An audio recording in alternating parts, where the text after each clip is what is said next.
Hey y'all, welcome back to my channel. Today we are going to do something real quick. We're going to have breakfast tonight for dinner. So I was going to make these sausage and ranch biscuit bites, but you have to use your mini muffin pan for these, and my mini muffin pan is just, y'all, I'm just over it. So I'm going to put them in my regular size muffin pan. We're just going to, we're just going to put them in there, and it'll make less, so there won't be bites. But it's basically the same recipe. You're just going to put it in a different pan, basically. So what I did was I browned up some pork sausage or breakfast sausage. This is Tennessee Pride. I did a whole pound's worth, and I've already drained it. You're going to need a cup of ranch dressing, prepared ranch dressing, and 2 cups of cheddar. So I really feel like this is kind of a,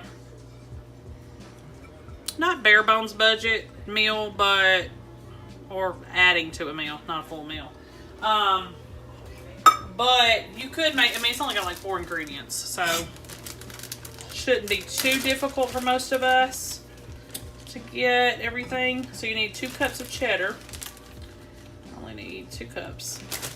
I shred my own most of the time, but you can get pre-shredded, it's fine. Okay, so we're going to mix all this together. It's supposed to be really good. I guess we'll see. But if you did it in a mini muffin pan, you could do it for like appetizers and stuff. And Super Bowl is going to be coming up soon, so this would be perfect for that. I just think I'm going to have to buy me another mini muffin pan, because mine is just, no matter what I do, that thing is difficult. It gets on my last nerve. Okay. So now, let me get my biscuits ready. So, I don't know if this is on. I was using those burners. Let me move this. So I'm not sure. Let me see. Y'all can see. Okay. Alright, so I just bought the little 10-pack of cheap biscuits. And, whew, Lord, help us. We're going to make just,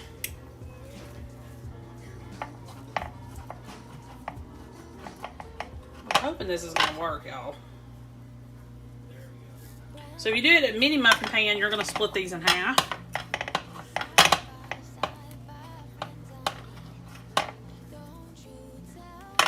And then, so I'm not splitting them in half, right? So I'm hoping this is going to work. A lot of times I do this, where I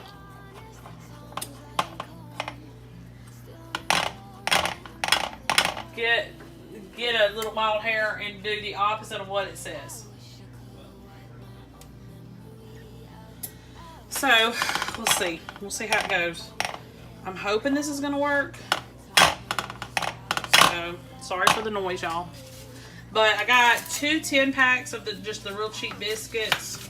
These were the biscuits that you're actually supposed to use in the mini muffin pans, if that's what you use. So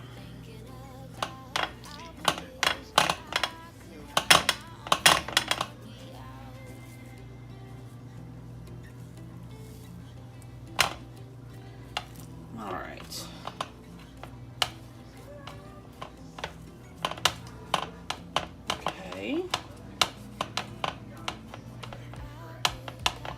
Alright, so that's all of that can. And these are only going to make what, 20? Because I'm not splitting them in half. Ooh, Lord, these things. The original recipe says that they'll make 40, so. Okay, let's spread them out a little bit.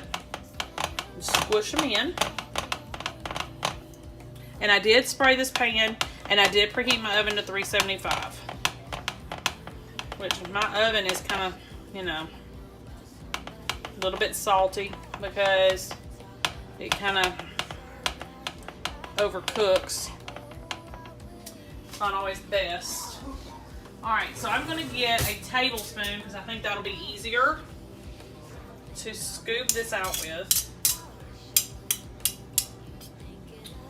That's what we're going to use. And I'm going to turn this way because I've used all these burners and they're very warm. So I'm just going to put my little scoop in there. I'll put a little bit less in some of these because I'm not sure, you know, how this is going to work.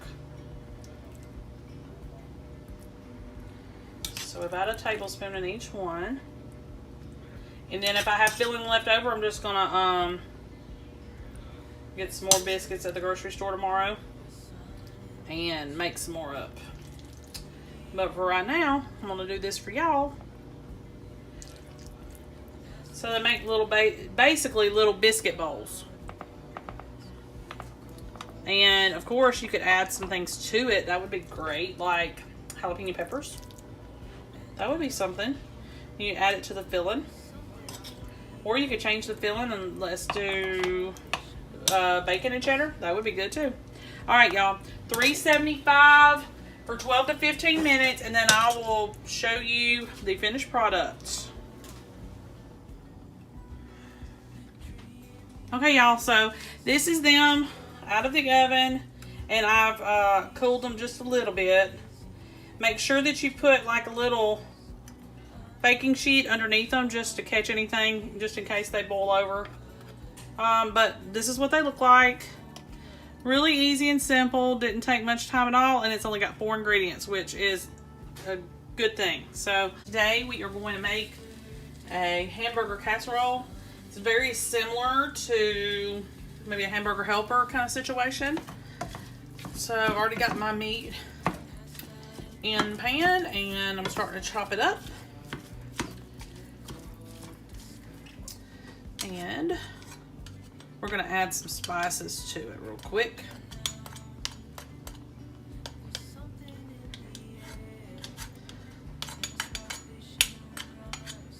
It's so annoying when this gets stuck to the meat chopper.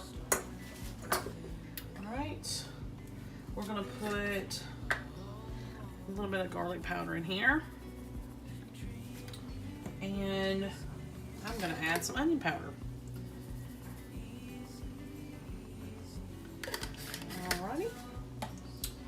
And let's do some salt and pepper as well. Pepper.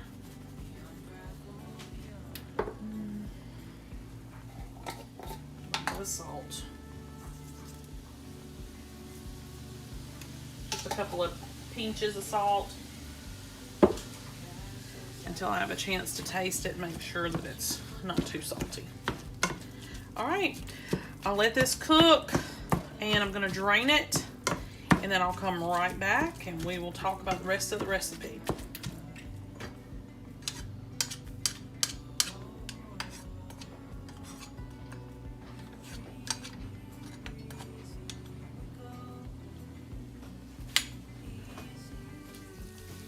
Okay y'all, so I have cooked all the meat and I've drained it off.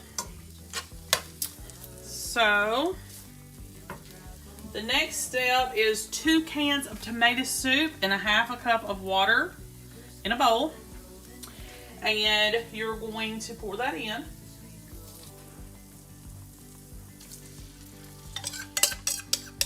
And I've turned the heat off because we don't need it anymore. I also had went ahead and cooked our pasta. And you're going to need a box of shells. And I've already cooked those until al dente. And drain those. So we're going to put all this together.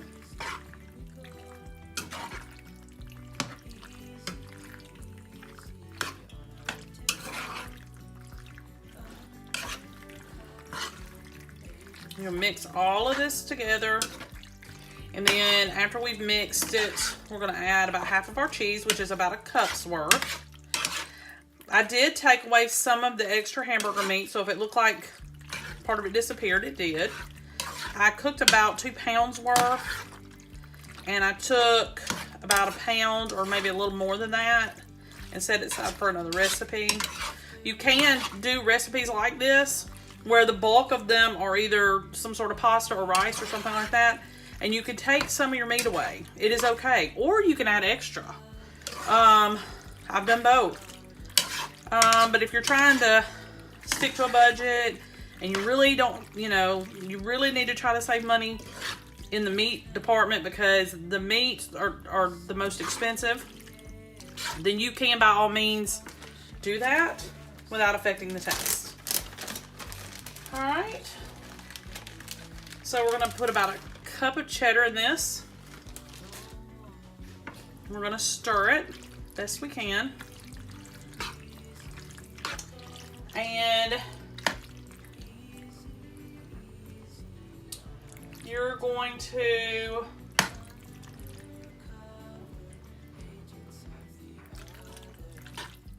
stir this the best we can, and you're going to put it in a 350-degree oven for about 20 minutes. Let everything come together and the cheese melt. Make sure that you cover the dish that you use with foil. I'm going to do just a 9x13 like always. And I'm going to get this in the oven real quick. And when it comes out, I will show you the finished product. 20 minutes, about 350, 375 covered. Y'all almost forgot. You'll have a cup's worth of cheddar remaining. You need to put that on top of your pasta mixture, okay? Then put it in the oven covered. 20 minutes, about 375. Hey y'all, so this is the finished product. I went ahead and put some on a plate for you so you could see.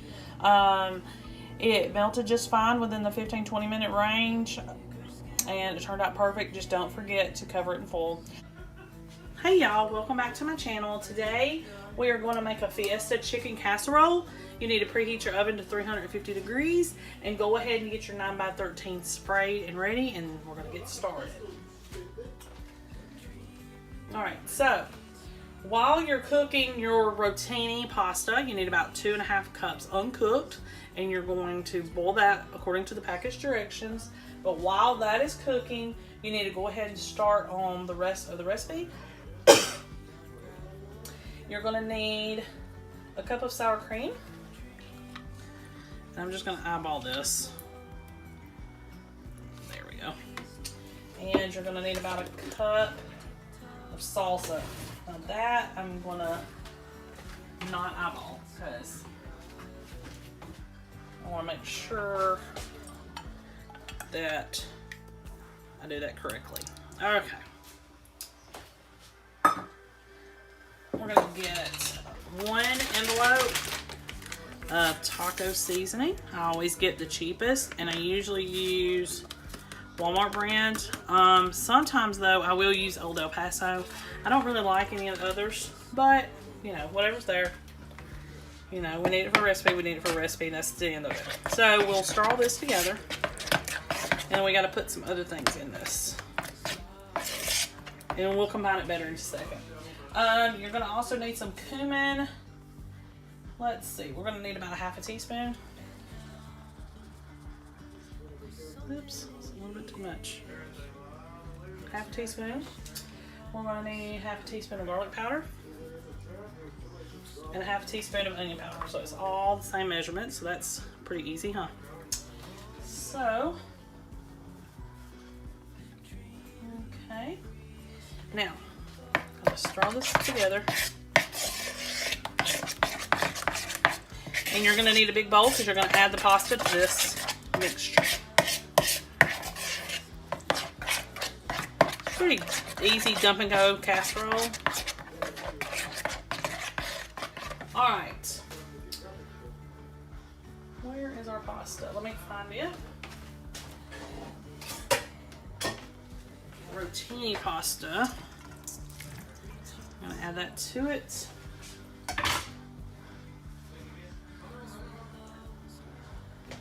And stir it all up.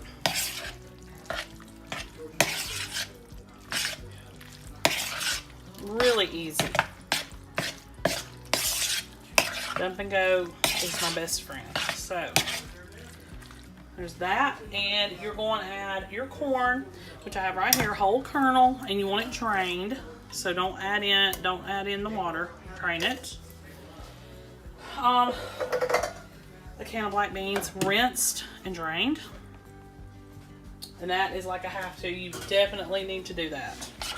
All right, let me stir this up just a little bit.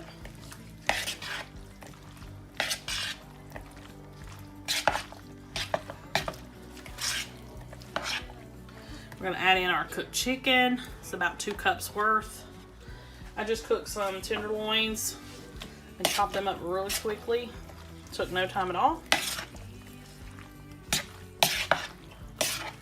And our last ingredient is gonna be half of the cheese.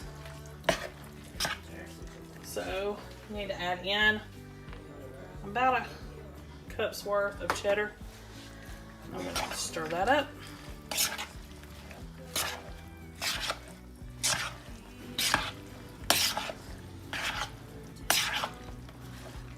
Okay. All right. So let me get my 9x13. I'll be right back. Okay. So spray your 9x13, and you're just going to dump all this in there.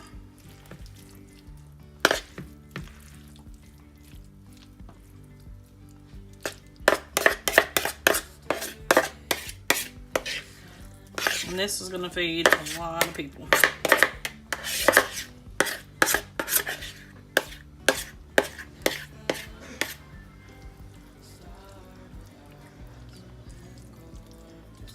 Okay.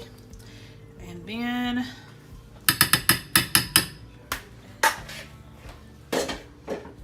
we're going to sprinkle the rest of our cheese on top. And then we're going to cover this with foil, and then we're going to bake it for about, let's see, 350 degrees for about 20 or 25 minutes.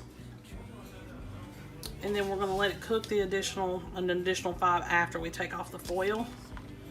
So let it cook for 25-30 minutes, and then take off the foil for the last few minutes. So it can finish getting hot. That's it, y'all. Pretty easy, dump and go.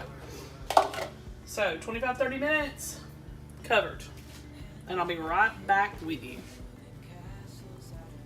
Okay, y'all, this is the finished product. It smells great.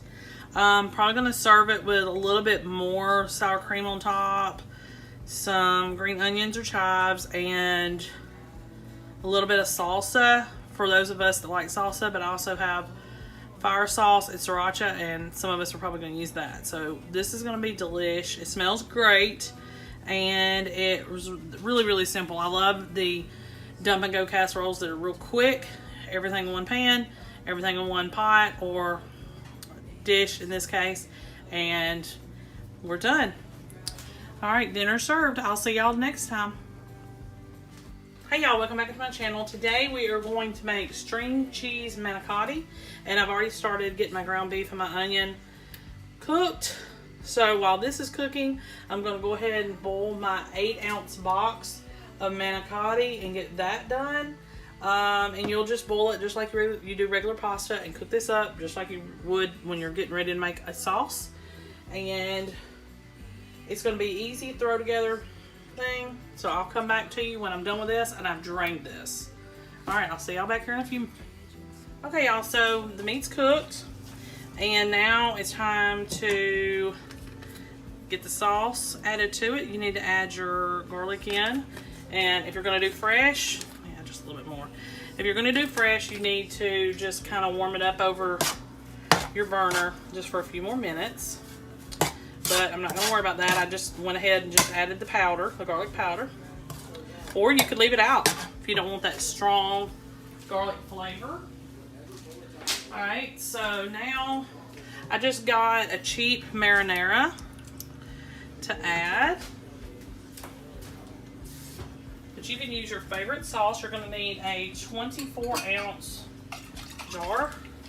This is 23, but it'll work. Okay. And stir that up. Now you need to get a 9x13 pan ready. And you need to spray it. So that's what you're going to put these in. Alright, so that's all I had to do. Mix that together. And here's our pan. Okay, I've already got it sprayed and everything. You need to put just a little bit of your sauce in the bottom, of course. Like always, like whenever we ever do any kind of lasagna or anything like that, that's what we do. Just a little bit.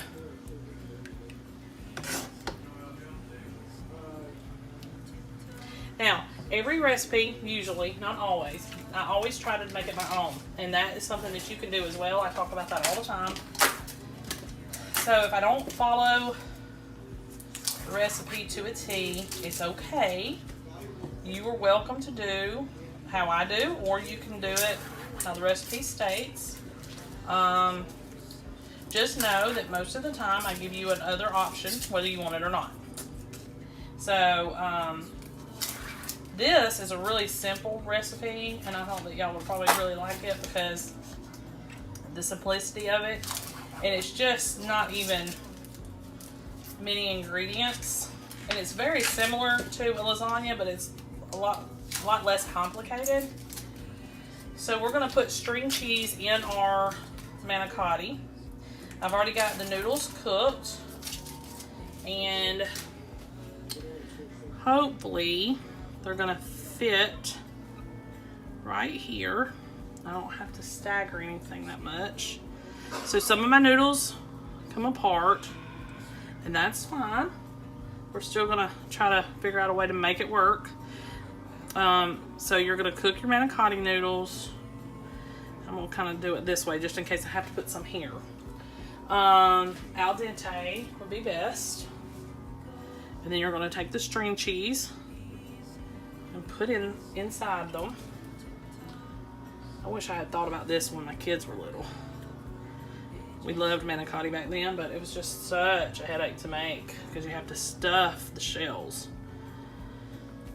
This is really easy, and they're not all going to fit in my pan, so. And there we go.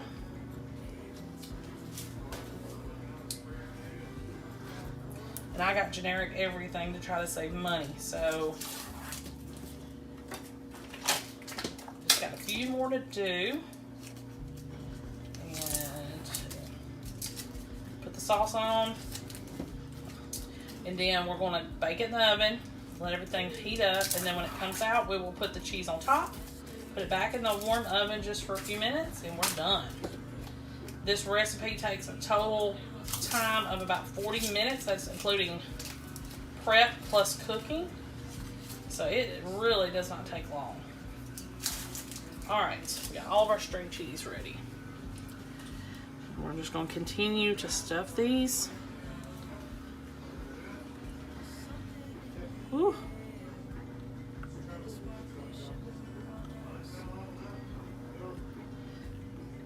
That's what I'm doing. Just shoveling in here.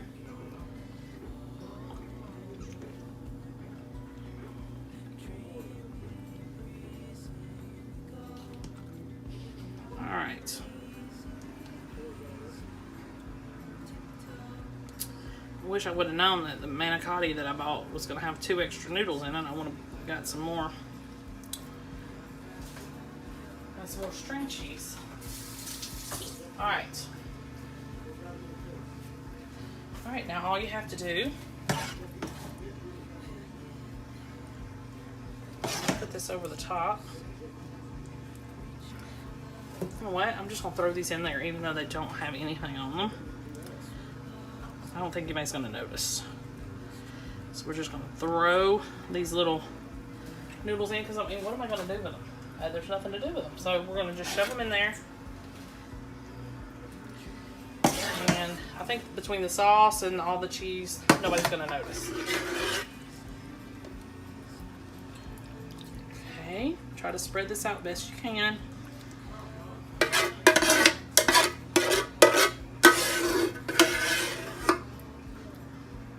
Try to get the pasta covered.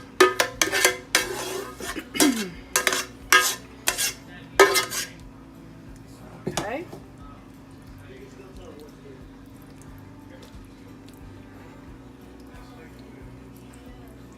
All right. So you're going to put this in a preheated oven. 350. You're going to cover it with foil. 350 for about 25 to 30 minutes till everything's hot and bubbly. You're going to take it out and we're going to sprinkle our mozzarella on top and a little bit of parm. Then we're going to put it back in, let that melt, and we are done. All right, I'll see you back here in about 30 minutes. Okay, so I've taken it out of the oven. Everything seems like it's melted pretty good. So what I'm going to do is go ahead and put on the mozzarella. You can do just mozzarella or you can mix some cheeses. It's just really up to you. But I'm just going to do mozzarella instead of, I was going to add some parm, but I just changed my mind.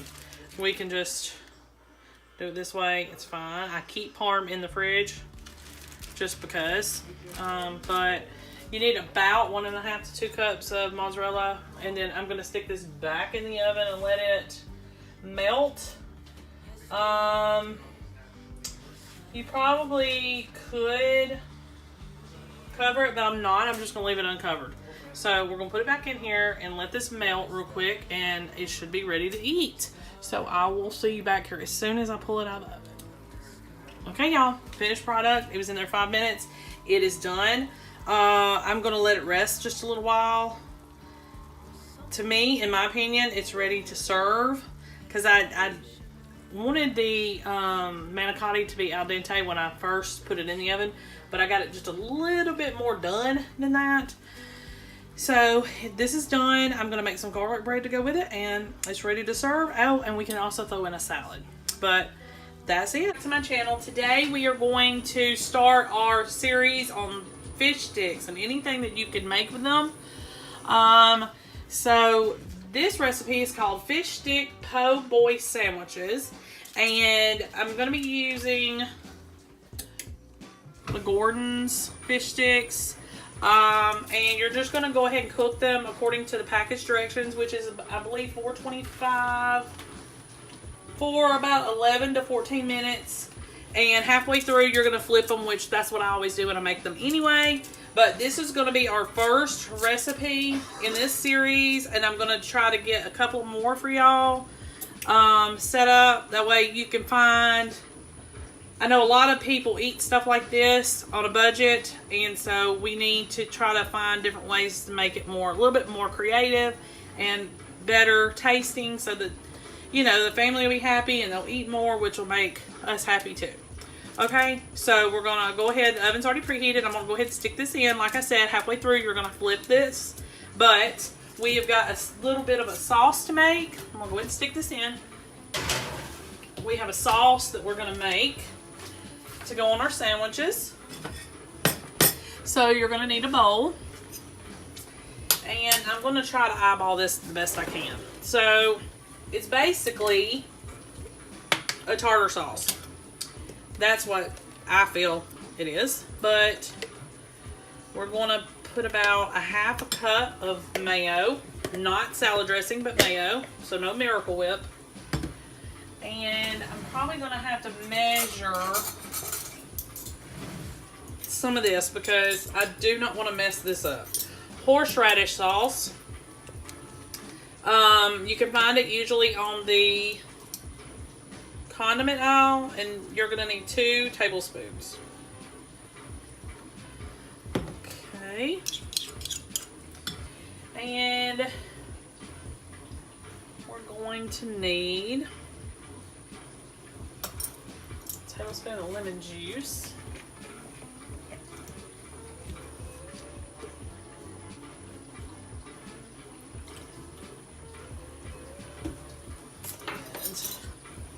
Now this is going to be interesting. We do not use sweet relish, so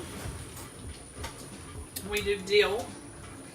I'm going to go ahead and put some of this in, which is probably a huge mistake because it's not going to be sweet at all, but we'll go with it.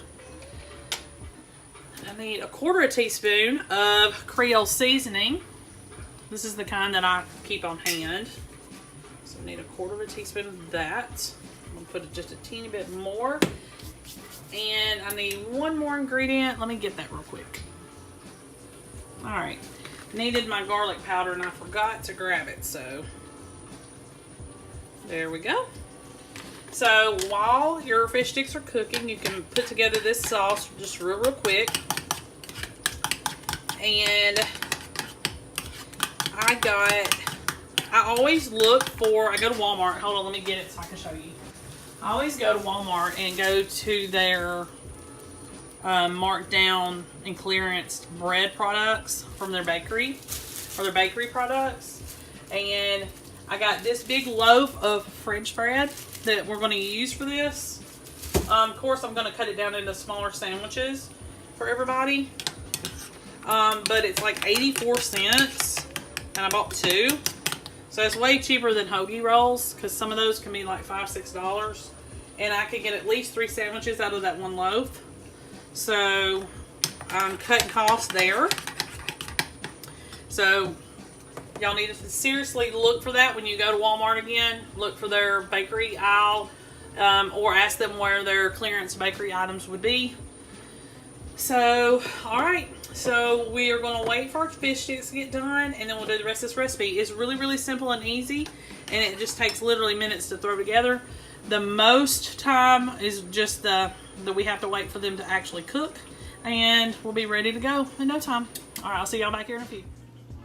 Okay, y'all. So they're all finished, and they're a little bit crispy, and I've already got my bread. You take your bread. Let me see. Let me show you. Take your bread, if it's not already sliced, and slice it. And you're going to butter the inside, and you're going to broil it just enough, you know, to your liking. And I've got it. I'm going to set it aside. And our sauce I put in the fridge. I forgot to tell y'all to chill it while you wait. And then you're going to take about a tablespoon of this. And you're going to sprinkle it. I'll eyeball this. All over these as soon as they come out of the oven, and these are freshly out of the oven. I'm just going to give them a little bit of a toss here. So it does dress them up just a little, so it's not just plain old fish sticks thrown in a bun, which it could be. This made it a little bit fancier. But I keep this on hand, this Creole seasoning on hand, and so I always have it, and it lasts a long time. I think it's like a 17-ounce container. So, and knowing me, I probably bought it at Walmart forever ago. I don't know, but it comes in handy. Gives it a little bit of extra spice to it. So now, and I've also got some tomatoes that I sliced really thin, and some lettuce that I tried to shred as small as possible. Of course, you can get pre-cut lettuce if you need to. And so I'm ready to assemble. So I'm going to come back here and I'll show you how to put all this together and what I put with it as a side. Okay, y'all, so this is what I decided to pair it with. I bought some potato wedges frozen at Walmart in their frozen department. So they call them deli wedges, I believe.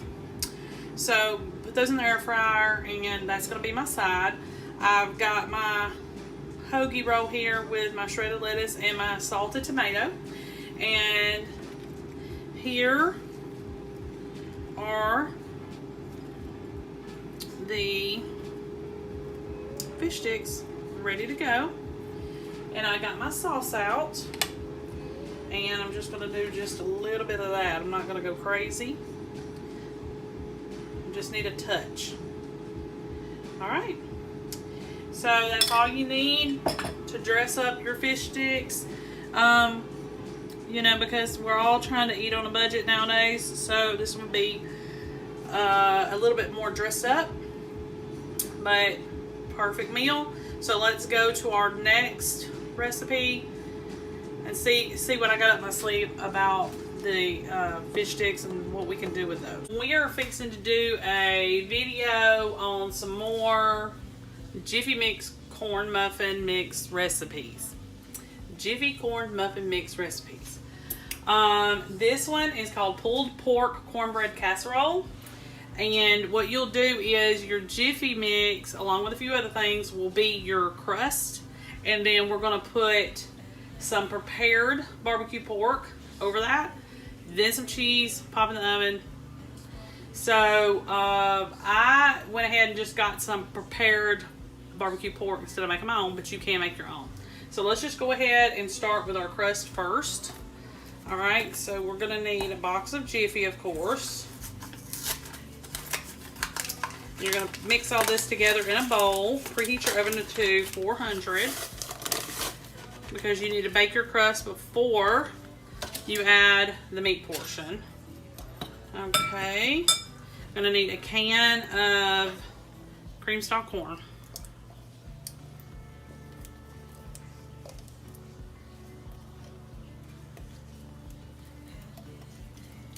Get all that out. Okay. You're going to need 2 eggs,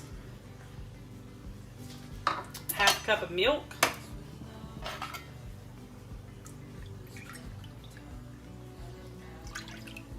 okay, and 1 cup of cheddar. You're going to mix that in. I'm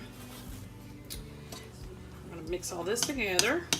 This is a really quick recipe, real simple. You'll spend more time baking each thing than you will mixing it together. Let me get my whisk and let's see if we can do a little bit better with the whisk. Okay.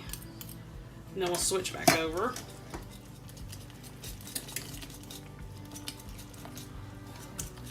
I'll try to get all these lumps out. You're going to need a 13 by 9 pan, and you need to grease that pan. And I've already got that set aside.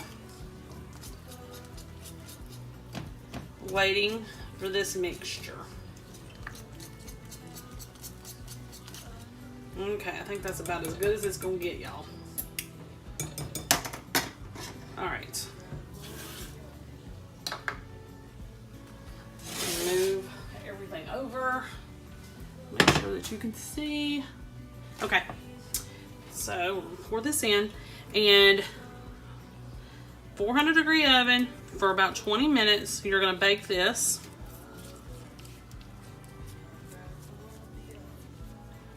And then we're going to take it out and we're going to go to our next step in the recipe. Really easy and simple. Okay, 20 minutes, 400 degrees, and then meet me right back here and we'll finish the next portion and then we will be done. See you in a few. Okay, y'all, so this was in the oven for 20 minutes, so it is time to spread out the prepared pulled pork that I bought. I bought this brand. You can probably use any brand that you like. We're not really a fan of this brand, but I figured it'd probably be okay because it's with a lot of other stuff. So I just bought 1 little bowl of it. It's supposed to be enough because it's a pound's worth. We'll see. We're just gonna do the best we can. Like I said, we're not really a fan of it anyway. So hopefully it'll still be good. I figured mixed with everything else it'd probably be okay. But by itself on bread, like on sandwiches, ew. They had chicken and pork. Pretty sure you could use either. This was the cheaper, the ones that they had already prepared. The other one was like a Jack Daniels brand. And I was like, it was $10. I didn't really want to invest that much into it in case we hate it. Okay, yeah, this will be good enough. I kind of chopped up the meat just a little bit because it's a little bit too chunky, so that it would spread just a little bit further.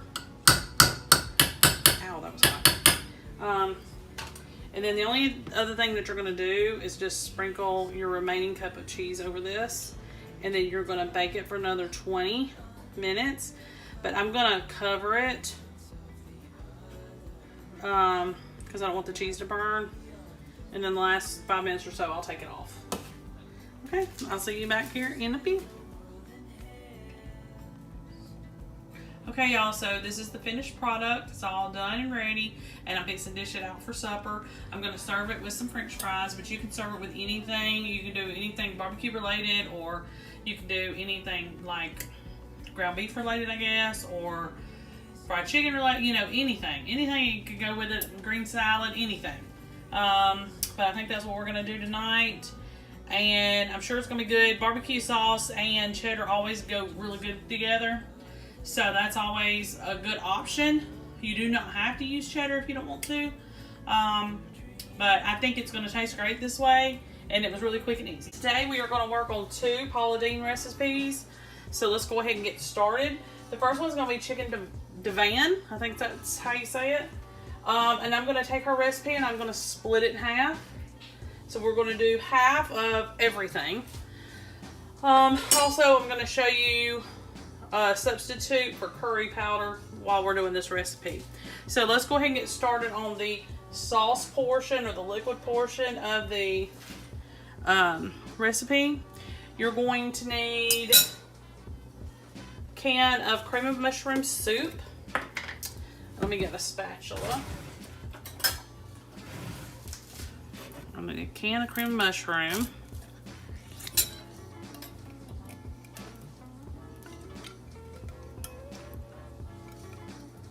Okay.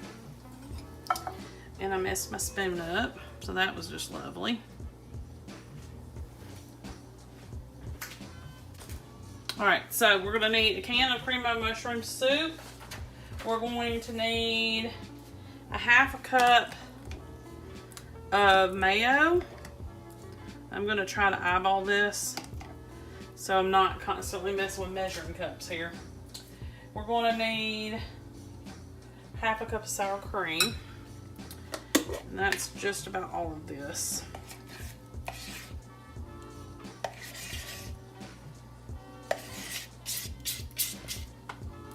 Okay. Half a cup of that. Some cheddar cheese. And I'm only going to do a half a cup. Now we will be sprinkling some on top. But as far as I know, we're not supposed to divide this. So half a cup goes in. All right, now, since we're going to be using some spices and stuff like that, I want to, sorry y'all, I want to use my measuring spoons just to make sure, because some of this is a little bit complicated enough to have to, you know, like I don't want to use too much of one thing. So I don't have curry powder and I was going to leave it out, but I thought, let's see if I can find a substitute first. And we're going to need a half of a teaspoon. So I looked up online and it says you can use cumin and turmeric equal parts to taste about the same. So I don't know if it does. So please don't come after me if it doesn't. I don't know. So I just used a quarter of a teaspoon of each. Quarter of a teaspoon of just regular cumin and a quarter of a teaspoon of turmeric. And it's supposed to mimic curry powder. And we're going to need 2 teaspoons of lemon juice. Now you can use real lemon juice or fresh, I guess you could say. But I'm just going to use it out of the bottle because I keep that on hand. And I'm just going to go ahead and put that in there. I keep it on hand for different recipes, so I'm just going to use that. And it also calls for some white wine, and I'm going to use chicken broth instead. That is something that you can use. Most people already know that, so I'm going to try to stir this, and then we're probably going to have to get out the whisk to make sure that it combines really well. Yeah. So let me get that.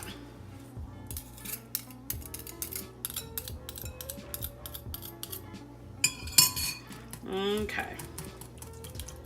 So I've already steamed my broccoli and I've set it aside. And I've already cooked my chicken. Like I said, I am splitting this recipe. I will put a link down below for the recipe, but I am cutting this recipe in half. It calls for 6 cups of chicken. I only use 3 because I don't need quite that much. Okay, so this is all whisked together. We'll set this here. We're gonna move this out of the way, and then we're gonna get our baking dish and get started on assembly. The first thing you need to do is preheat your oven to 350 degrees. Go ahead and get your baking dish out. Like I said, I'm gonna use a 13 by 9. The original recipe calls for an 11 by 7. So those are slightly larger. And the first thing that you're going to do is you're going to put your broccoli in the bottom of this baking dish after you have sprayed it. I went ahead and sprayed mine. I'm not sure if this has got water in it. Okay. What I'm going to do is I'm going to take this out. I steamed it. I just did broccoli florets, but you could go ahead and get the chopped broccoli. That way you don't have to do what I'm about to do. Let me see if I got everything. Okay. Now let me get the broccoli off my hands.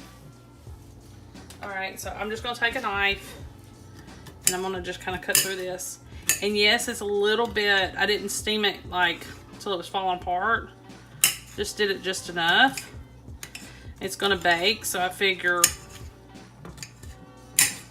you know, that it will cook a little bit longer.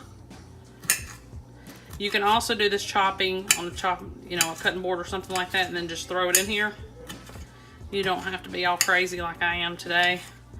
And I'm not even doing all of them. I'm just kind of chopping up some of the bigger pieces. All right, as soon as we get this ready, we're going to okay. We're going to put the chopped chicken that I've already got chopped on top. Okay, just like that. Now, you're not going to mix all this together. You're just going to do it in layers. So if you've got some leftover chicken or you have some rotisserie chicken, you can do that. I chopped mine because it was just easier, but you can also shred it. So just whichever you prefer. Okay, and this is actually about 1 1/3 of a chicken breast. It was like a large chicken breast and then 1/3 of a smaller one. I just didn't want to put much extra in there. Okay, now we're going to use this spatula that we just had. We're going to pour this over.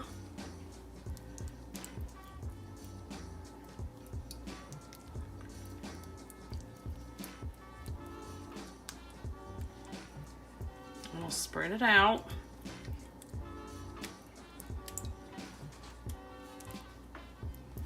And then the next thing that we have to do is get our breadcrumbs ready. So I'm going to go ahead and get those ready, and then I'll come back in just a second and explain that to you too. I'll be back in just a few minutes.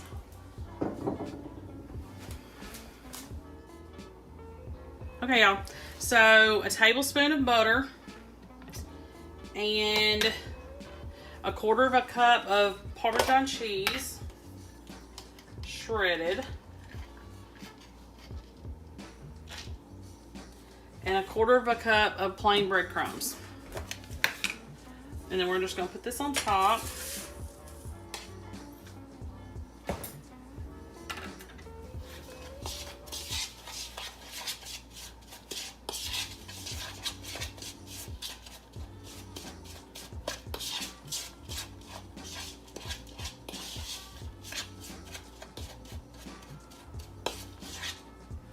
Okay. All right, make sure y'all can see everything. All right, so I'm gonna just take this. First, I'm gonna clean my spoon off because it's like got some stuck to it. And then I'm just gonna sprinkle this on top. 350 degrees for 30 to 45 minutes. And then we need to watch and make sure that it doesn't burn. So I'm probably gonna cover it. And you can also top it with cheddar, but I'm not. I'm just gonna leave it the way it is. Okay, so be sure to keep an eye on it, or if you're like me, you're gonna go ahead and put it in there and cover it, and then the last 10 or 15, I'll take the foil off and let it finish toasting on top. I'll be right back when it's done. Okay, y'all, so this is a finished product. I did leave some foil on it so that it would toast nicely on top instead of burning. So you need to keep that in mind when you make it, but it smells great and it's gonna make a really good supper. And I would like to go ahead and show you the other recipe that we did, the cornbread, and I'll show you that here in a second. Today, we are gonna begin a series of recipes that are 4 ingredient or less. I'm gonna try to stick to that. So the first recipe that we have is one that I've made a million times before. It's called Sloppy Joe's on garlic toast or garlic bread. You know, the garlic toast that you get pre-sliced in the freezer section of the grocery store. This is what it looks like. So condiments are not going to count, but we will count our barbecue sauce because we're going to use that today. This Sloppy Joe's can be made like you normally would make it. That's just going to go against the whole 4 ingredient or less. To stick to that, I would do like a Sloppy Joe sauce or barbecue sauce, and we're just going to do barbecue sauce today. I am going to sprinkle some onion powder on it just to help with flavor, but you don't have to do that at all. Made this a million times, and I'm sure it's still going to be just as good as always. We use Sweet Baby Ray's barbecue sauce, so you'll just put half a cup to a cup, just however you want it. And I've already cooked this ground beef and I've already drained it. Right now I'm just mixing this up, and I don't have to rewarm it because it's going to go in the oven. You need to preheat your oven to 375. And what you're going to be looking for in the oven is, what I try to do is go ahead and get the garlic bread or garlic toast toasted a little bit, which you're not going to be able to tell because this is going to go on top. And then pull it out and put cheddar cheese on it and put it back in the oven for just a few minutes to melt that. But it's really good, it's really cheap, and it's only 4 ingredients. So this is 1 pound of ground beef, so I'm hoping that it's gonna, I did 2 boxes of garlic toast, but I had to take out a couple slices because it wasn't going to fit on my cookie sheet. So, and I've got that ready. Alright, so just try to pile this on here. And yes, these are still frozen, so you won't thaw them or anything like that. You can if you want to. I've never done that. I just take them out of the freezer and start assembly as soon as I can get the meat done and ready. We usually always do this with barbecue sauce because I always have barbecue sauce usually on hand. But you can, like I said, use a Sloppy Joe sauce, a generic name brand, it doesn't matter.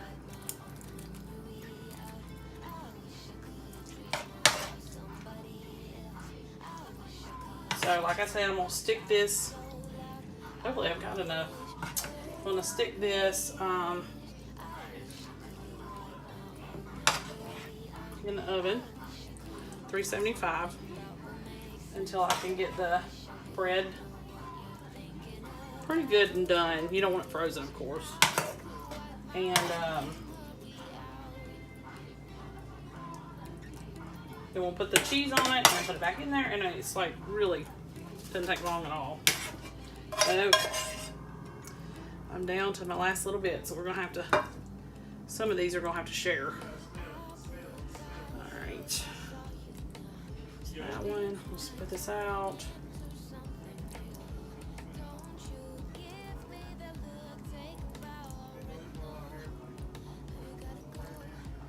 Yes. Okay. So, make sure I got all this out.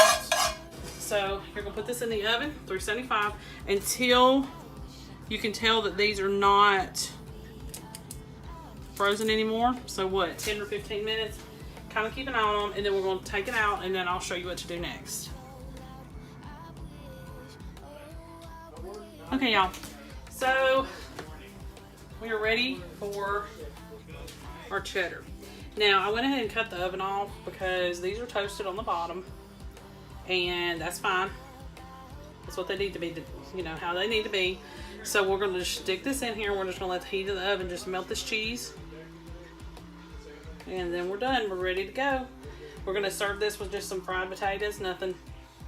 But you can serve it, nothing special is what I had started to say.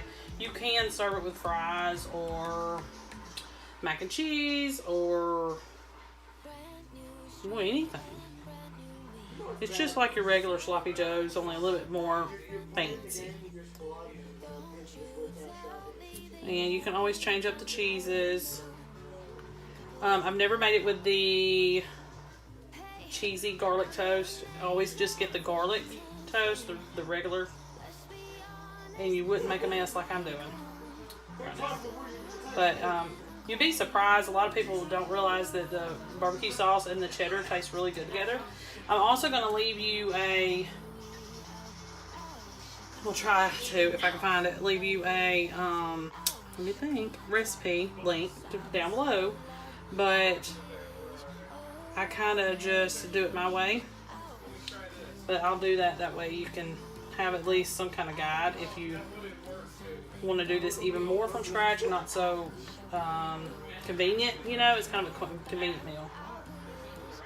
Okay, so I got my cheddar on, and now I'm going to put it back in the oven and just let it melt this, and then I'll be right back. Okay, y'all, so this is the finished product. They were literally in the hot oven, even though the oven was cut off. The, you know, still hot oven, less than 5 minutes, and they were already melted and ready to go. It doesn't take any time at all to throw this together. I mean, just long enough to cook a pound of ground beef, you know, mix everything up, throw it on the garlic bread that's still frozen, and put it in the oven for like 375. And you can get 2 boxes of the garlic toast. They're usually about 8 count on each one, and it'll feed a big family. And it's pretty tasty. You would be surprised. I didn't think I would like it, but we've had it several times, and the boys love it. And actually, it was fun. I liked it. Okay, y'all, welcome back. Here's another real quick 4-ingredient recipe. This is basically like fajitas, only without the taco shell. We're just going to put it over rice. So I'm going to be using this sauce right here. And you can use that, or you can use a teriyaki. You can just do whatever your favorite Oriental or Asian sauce is. I'm going to put my frozen cubed chicken in here. You can do it frozen. You don't have to wait till it thaws, or you can thaw it. It doesn't matter. It just didn't thaw in time, and I was just like tired of waiting, so we went ahead with it. I sliced 2 bell pepper and 2 onion, and I'm just gonna kind of try to see these up a little bit. I'm also going to take some sesame oil and put on it first, just to help season it, and it'll help keep it from sticking. You don't have to use this. You can use olive oil if you prefer, but this gives it a little bit of a flavor, an Asian flavor. So I try to add it when I can, especially when I'm cooking this type of meal. We're going to serve this over rice. I don't know if I said that, but or it could be eaten by itself. Either way. Go ahead and put some more, just a few tablespoons of the sesame oil. It's really good to have on hand. You'll have to store it in your fridge though once you open it. I just want to get all that bottle gone. Alright, so I use the Kung Pao sauce a lot in my cooking, and I'm going to use about half of this bottle, so that's about 7 ounces.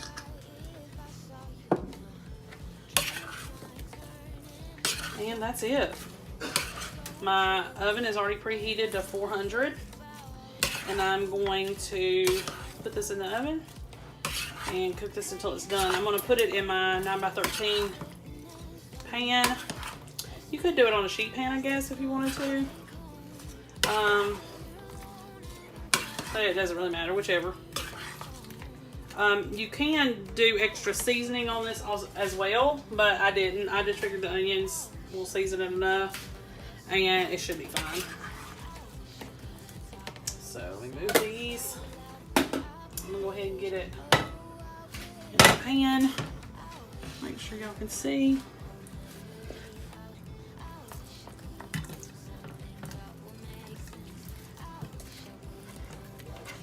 And I'm hoping that the sauce is going to season it enough that I don't have to do anything else. But this should provide supper plus lunches tomorrow. And like I said before, it can be low carb. Just depending on what you put with it.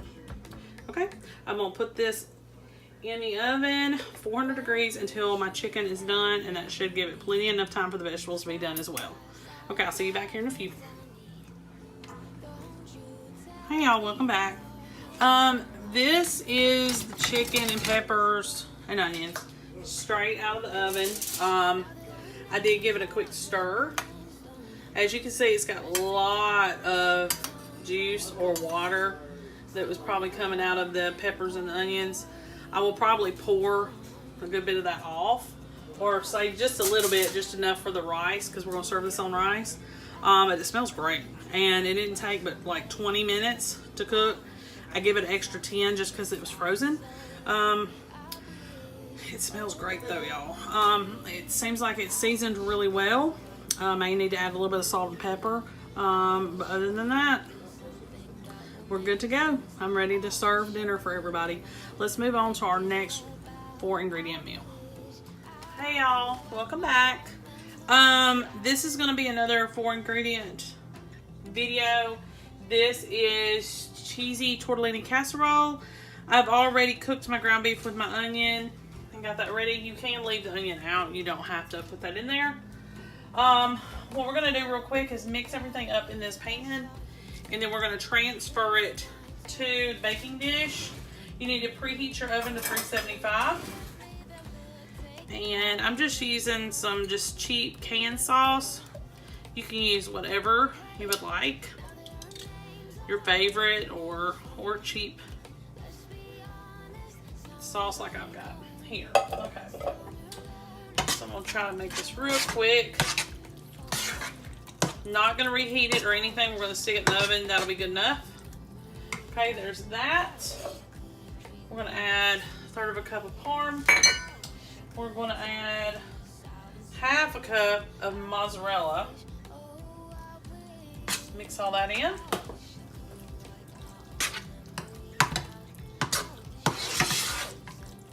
Okay. We need a teaspoon of oregano, a teaspoon of onion powder, a teaspoon of garlic powder. Okay, stir all that up. You're going to need a little bit of water. Just a little bit, about 1/3 cup or so. You're going to mix all that in together. Want to make sure that that tortellini does not dry out. All right, I'm checking my list, make sure we got everything. We do. All right, now we're going to carefully add in this cooked tortellini. We'll just cook it according to the package directions. And I did do about a bag and a half instead of just one bag. I didn't feel like it was quite enough. I didn't change any other measurements. We like sauce on our Italian, but we're more about the noodles. So lightly do that, because if you're not careful, you'll destroy those tortellini. All right, let me make sure y'all can see. You need a 9x13 sprayed, and this is a lot. Ugh. All right, now get everything out of here real quick.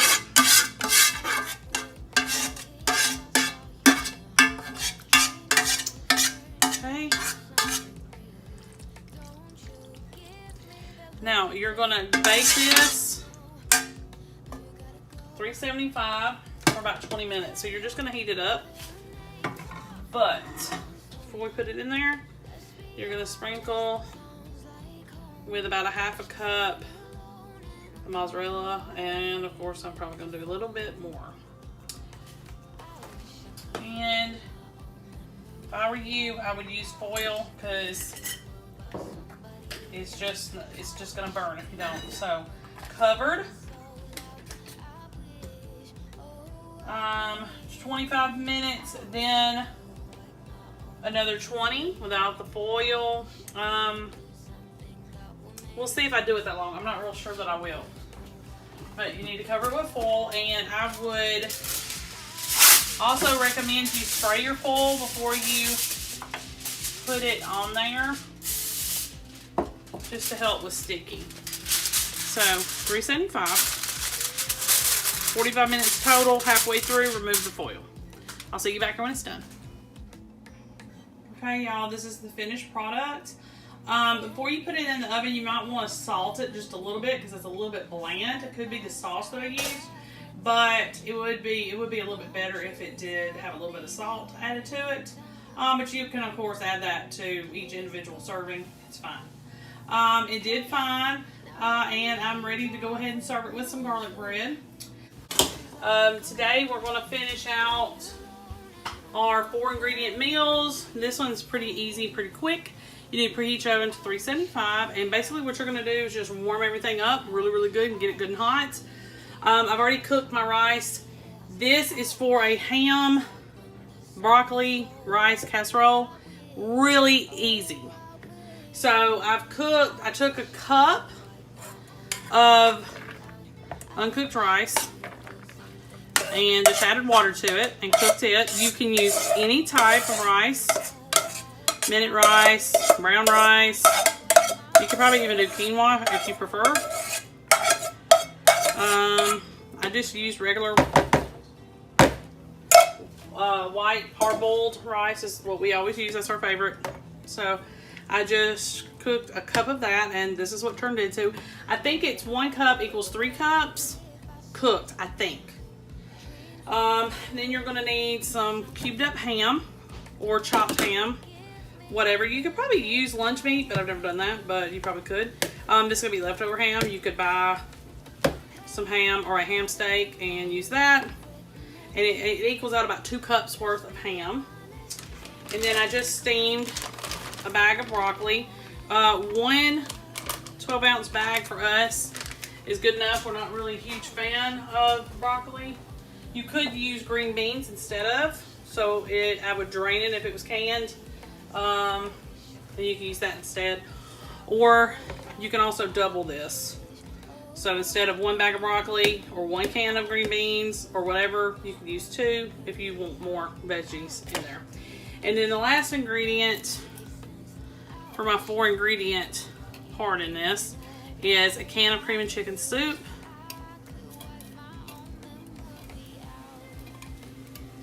And this is just the smaller 10-ounce can. I'm going to add a few spices, but that doesn't count in my 4 ingredients. It's supposed to be ham, broccoli, cream chicken soup, and rice. Okay. And I'm going to put just half teaspoon to a teaspoon, just depending on your preference, of onion powder. And then I'm going to pepper this up real good. Okay. And then we're just going to stir it. I made this before on my channel, and I've made it for my family a million times. I've also put chicken in it instead of ham. So you could really do either. And then I'm just going to put this in my 9x13 pan that I've already sprayed. And we're going to bake it until it's all warmed up. And it's that easy. 20 minutes or so should do it. And this is going to make enough for dinner plus lunch, I'm sure. You can cook your rice or boil your rice in chicken broth. That'll give it a little bit more flavor. And you can add an extra can of cream of chicken. You don't have to do just one. Okay? So I'm going to put this in for about 20 minutes, 375, and it's going to be covered. And that's it. And also you can add cheese. I didn't do it because I'm trying to stick to my 4-ingredient rule. But that's it. Quick, easy, and simple. I'll see you back here in about 20 minutes. Okay, y'all, so this is the finished product. It does have a lot of flavor to it, but it would have probably been best if I had put a little chicken broth in there with it. It tastes pretty good. You are going to need to salt it some, but dinner is served and it didn't take much to throw it together. Today we are going to make a casserole. This is a French onion chicken bubble up casserole. So you need to go ahead and preheat your oven to 350 degrees and get your 9x13 pan sprayed and ready and set aside. I've already got some chicken that I had in the freezer, and I've got it chopped up, and it's just defrosted enough for me to mix everything together. And we're going to go ahead and start adding everything. You need a can of cream of chicken soup.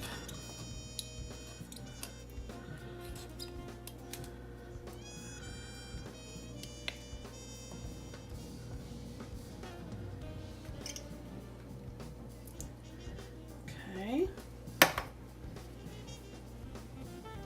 You need some French onion dip. And I just got the generic Walmart one. You're only going to need about a cup of this. Let's see. So about a cup.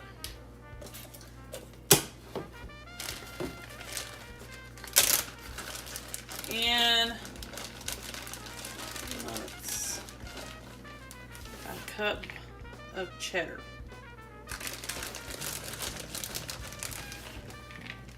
Okay, mix all this together. Chicken soup, dip, and cheese. And then I've got my can of biscuits over here. And we're going to take those, cut those up, and add them to this mixture. This is a real easy dump and go type casserole.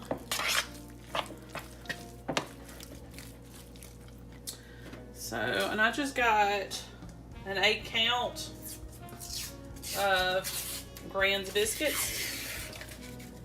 Pop these. I'm going to cut these. You can cut them into 4 pieces.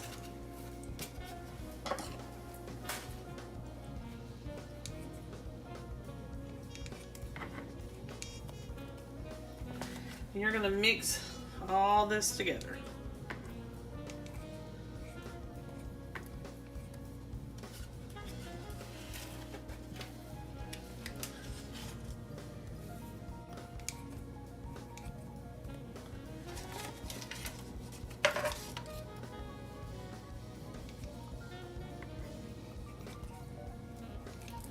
Okay, so we're just going to try our best to mix all of this together. ingredients are extremely cold, so it's a little bit difficult.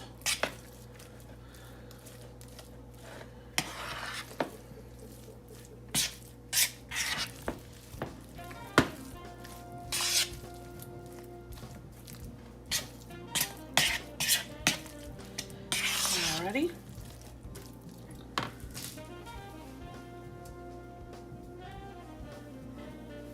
Alright, we have a 9 by 13 pan here. Make sure y'all can see it. And just gonna put all this in here.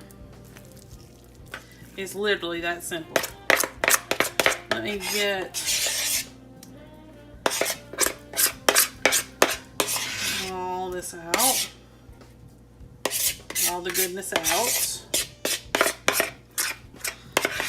Now, the only thing left to do is sprinkle this with French fried onions, and that goes on top.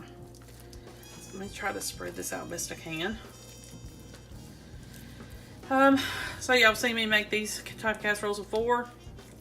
Bubble up casseroles are like pretty simple, and they're kind of a little bit different take on a traditional casserole, I think. They just, you know, they got this bread component, and it just makes it a little bit different. All right, so now I'm gonna sprinkle about 1/4 cup of these on the top, and we are gonna bake it uncovered for about 30 minutes. I'll crush these just a little bit.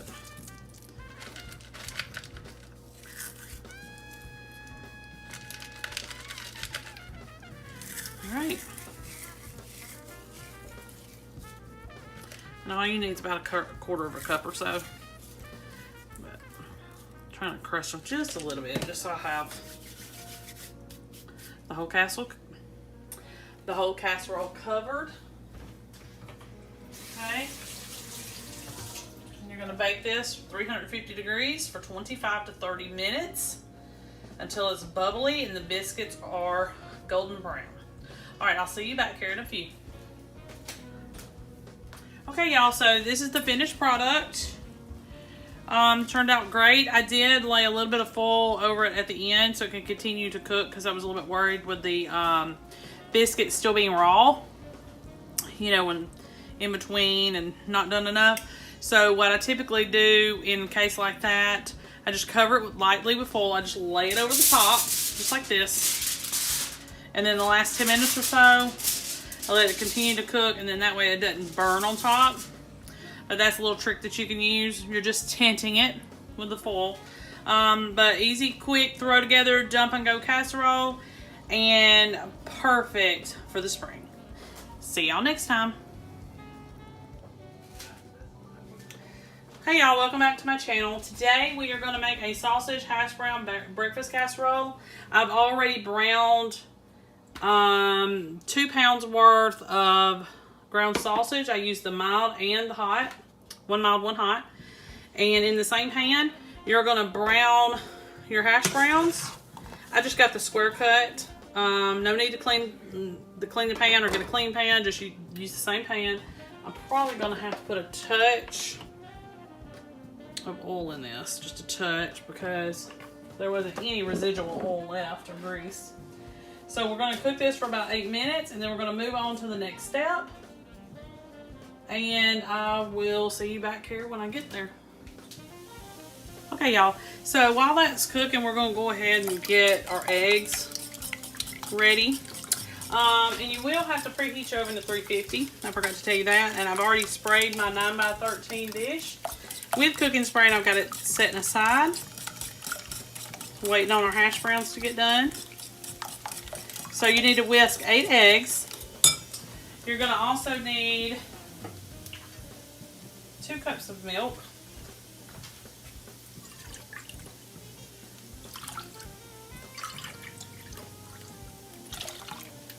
You're going to whisk those together. You're going to also need onion powder, garlic powder, salt, and pepper. Let me get all those. set these down. A teaspoon of salt. Generous pepper, of course, not too much because we got some hot sausage in there. And I'm going to do about a half a teaspoon each of onion powder and garlic powder. Well, a little bit more than on the onion because, you know, I like that. So, teaspoon on the onion powder and about a half teaspoon on the garlic powder.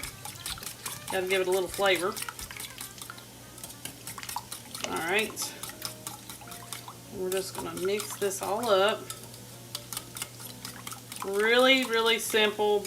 Breakfast casseroles are always really simple. Usually. So, we'll put a little bit more cooking oil on these potatoes. Because if I don't, we ain't going to get them out of here in one piece.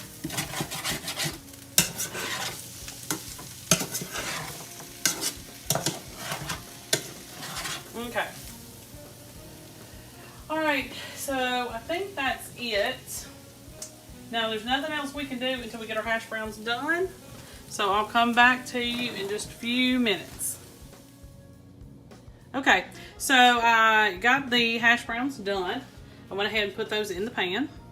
And then you're going to take your crumbled up sausage and you're going to sprinkle throughout. And I've got 2 pounds worth.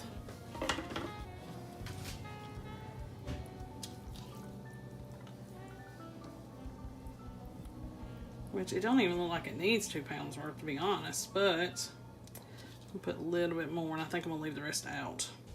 Okay. Wipe my hands off.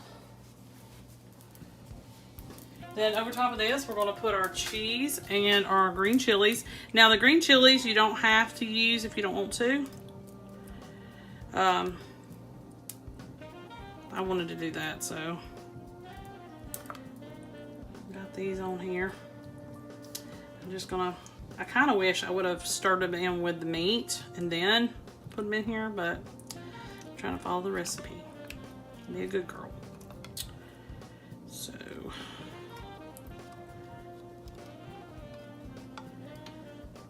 And I'm supposed to use a 7-ounce can, and that's exactly what I bought.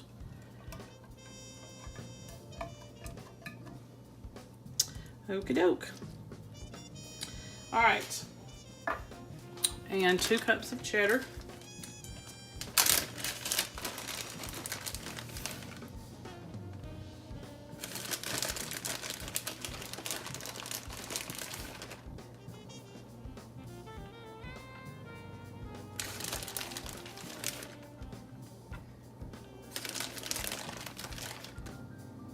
Okay. And the next thing, our egg mixture. Oops. And you're gonna bake this on a 350-degree oven for 35 minutes, uncovered.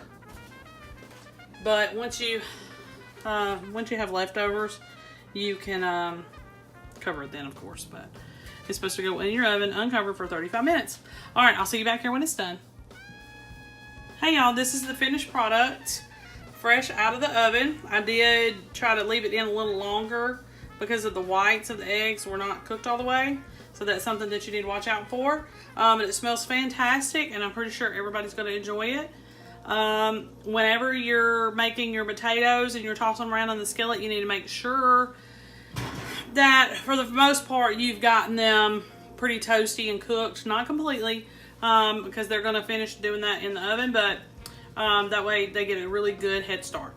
Today we are going to make a low budget meal that we've made on this channel before, but decided to go ahead and film it again because it's an oldie but a goodie. Goulash. Everybody has a version that they make, and the South is no exception, and neither is this family. We have our own that we make as well. It's one that I grew up with, a dish that I've grown up with my whole life. But this time I'm going to try to do all of it in one pan. So we'll see how that goes. Normally I do it separate and then dump it all in one pan. We're going to try it just a little bit different today. I was looking at another channel, Collar Valley Cooks, and they put beef broth in theirs and do it all in one pan. So that is really the only difference that me and her have as far as the recipe goes. So we'll try that today and see if we can do it as good as she can. You're going to need about 1 pound to 1.5 pounds of ground beef. Maybe even, this may even be 2 pounds. And 1 onion chopped. And I'm going to cook them together. So let me get that in here. And while that's cooking, I'm going to go and get all the other things that I'm going to need to make this. If you have a meat chopper, that is your best friend. You need to use that if at all you have one. One of these little things, they're the best. They can make just a little pound of meat look very mighty. So I try to use it whenever I can. The only thing is that things stick to it. So you're going to always have to have something handy beside you to scrape it off with. But I've got this on medium-high heat, and I'll be back in a few, and hopefully this will be done when I come back. And let me go ahead and get my other ingredients. Okay, y'all. So please forgive all the noise in the background. I've got the dishwasher going, the washing machine going, everything's going. So we've got our meat and our onions done. I've drained them, put them back. You are going to need 2 to 3 tablespoons of tomato paste.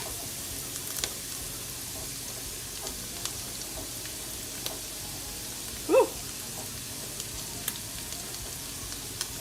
Just go ahead and put 3. Okay. You are going to need a can of tomato sauce.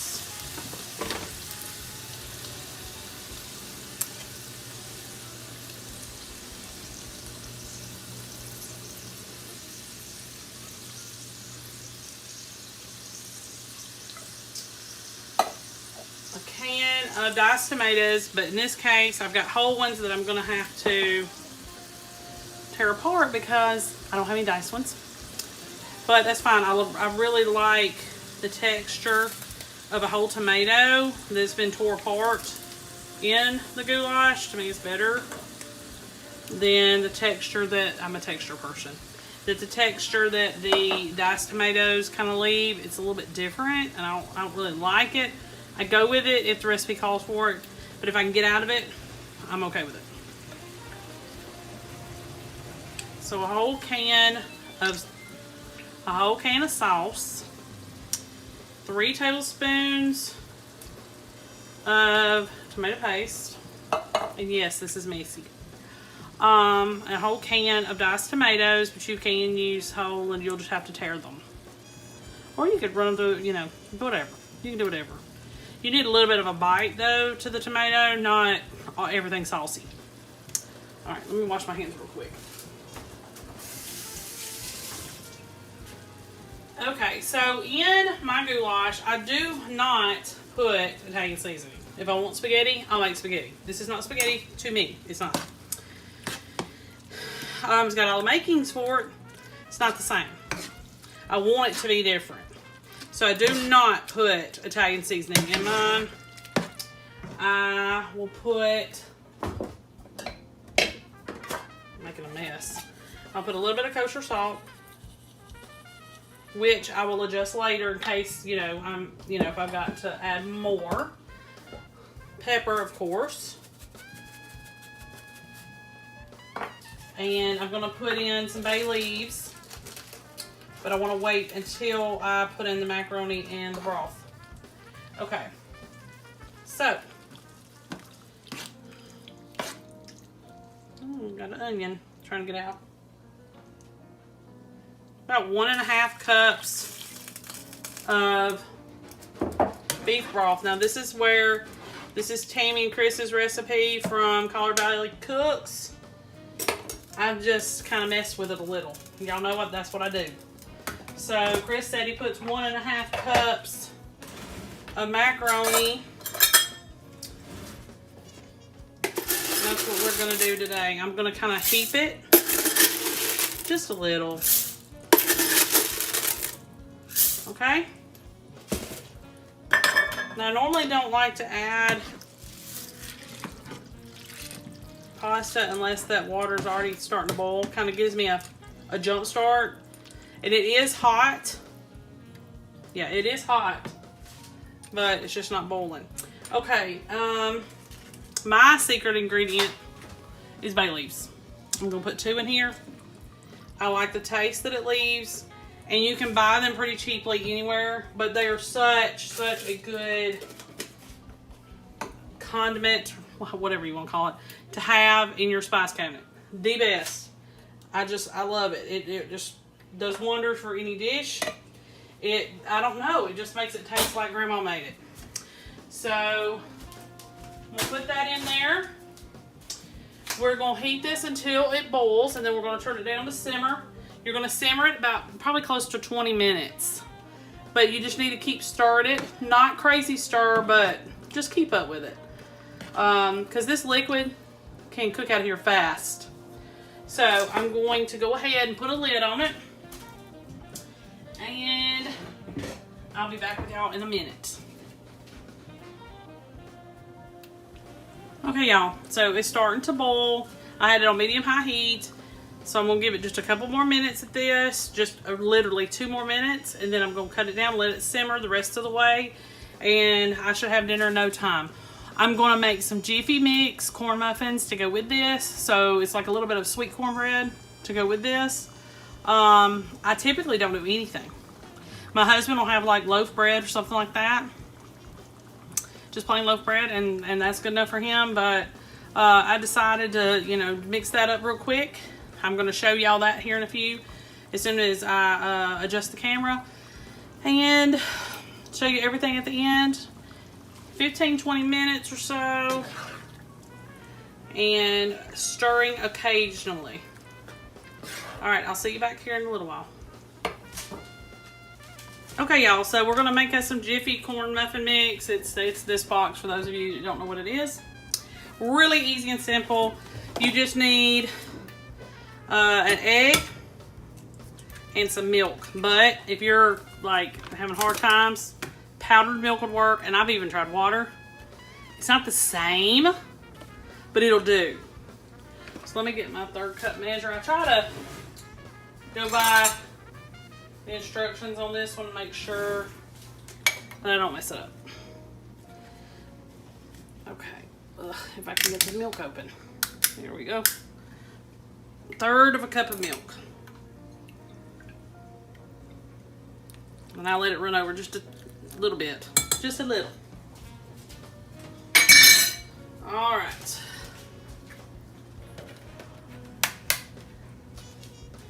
And usually you can take just a spoon or a fork and mix it together. No problems.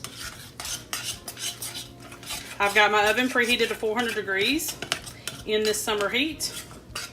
And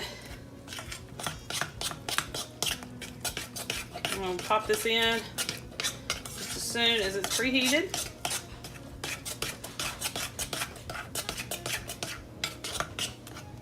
Okay.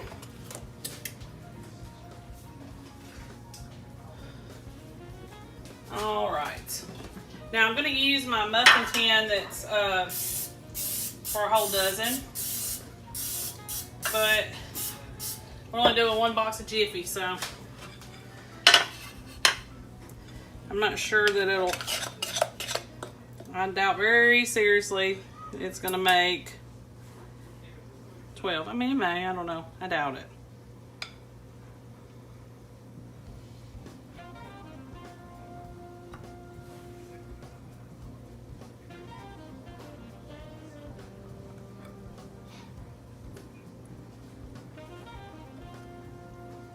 That's one reason why I put just a little bit extra milk in there. See if I can get an extra muffin out. Okay.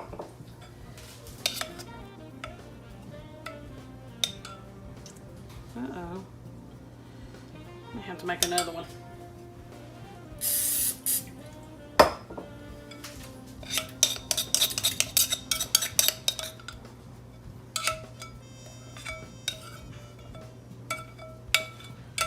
Okay.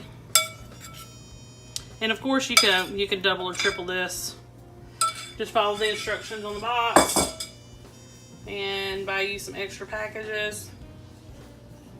No problem. Just that's all I was going to do. I wasn't going to do anything special to it. Just make a little bit of sweet cornbread to go with our goulash. All right, I think our goulash is about done. So let me check on that, and I'll be back with you in a few. Okay, y'all, goulash is all done.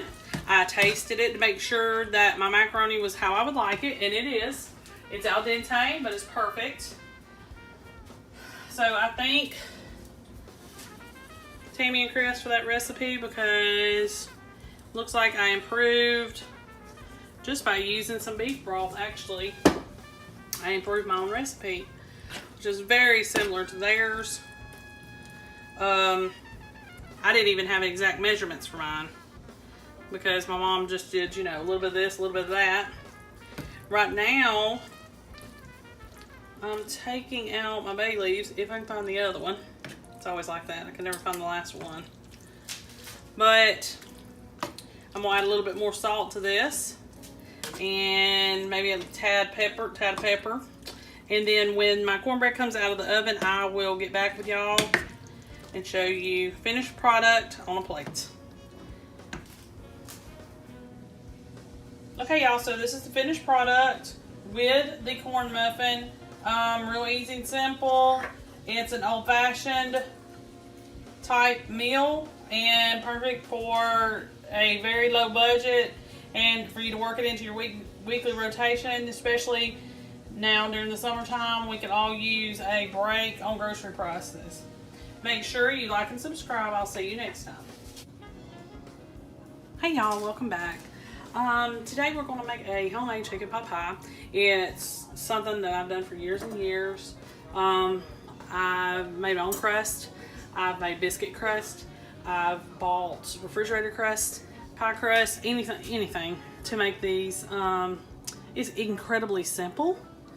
So I made 2 chicken breast. Now this could be leftover chicken. It doesn't have to be breast, but I just did that because it's easier to cook it and chop it. Done. You can use 2 cans of mixed vegetables, drained. I like using veg all the best because it just has a really good flavor that a lot of the other mixed vegetables do not have. But on a budget, I'm not going to do that. I'll just pick up whatever I can get my hands on. And I'm also going to put 2 cans of cream of chicken soup in here. But you can use the family size can, and if you do that, just use 1. Okay, we're going to use 2 of these.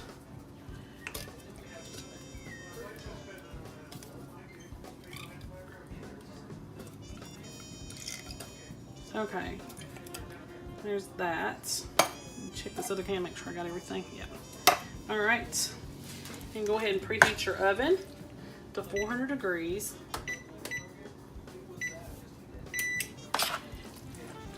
While we're making this, and you don't have to be too concerned with the fact that it's not very liquidy. It's kind of like a thick mixture. It'll be fine. The soup is going to become a little bit more like gravy, and you don't have to worry about that. Now, I do put in just a little bit of salt, not much, because the condensed soup does have a lot of sodium. You can also get reduced sodium, by the way, if you prefer. All right. So we're going to put some salt and pepper into this. And I'm just going to use my light salt instead of my kosher, because I'm trying to not add even more sodium. Okay, that's it. Usually, if I have it out, and I don't, I put a little paprika in here. But if you don't have it, it's fine. So I got my deep dish pie pan ready. Make sure y'all can see that. I went ahead and put my rolled out crust in here, and I poked fork holes in the bottom. And if you notice it's not even around the sides, you can roll that out with some flour and a rolling pin if you want, or you can go ahead and just try to press it in here the best you can, because our top crust is probably going to cover that up.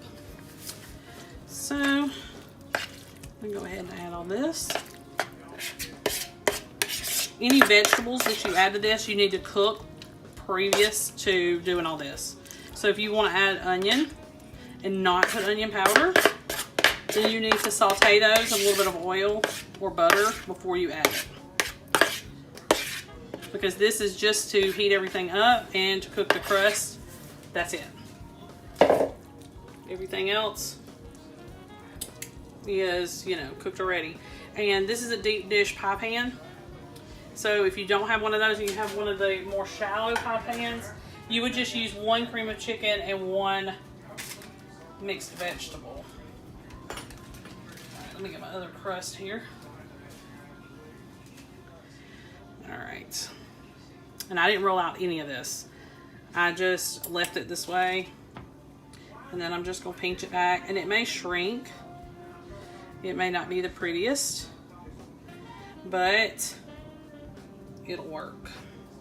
Just make sure that you pinch it together and make sure that you vent the top so that the steam can escape. So I'm just going to roll this under, and it doesn't have to be perfect.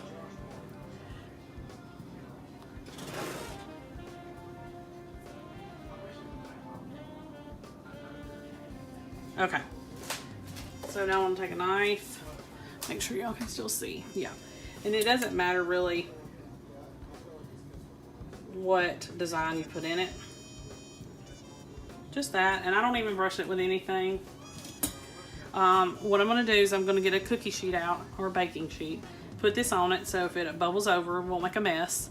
And if it looks like the crust is getting browner than I like too quickly, because we're still not bubbling out the top, which will tell us that it's done, then I will just lightly lay a piece of foil over the top. That way it'll protect the crust, not let it brown too quickly, but it'll still keep cooking underneath. Okay, hope that makes sense. 400 degrees until this is bubbling out the top, and then your crust is brown like you like it. Usually it takes about a half hour. It could take up to 50 minutes. It just depends on how hot your oven is and everything else. No, honestly, I don't think it'll be longer than 45 minutes. I just never have timed it. So this is just a throw together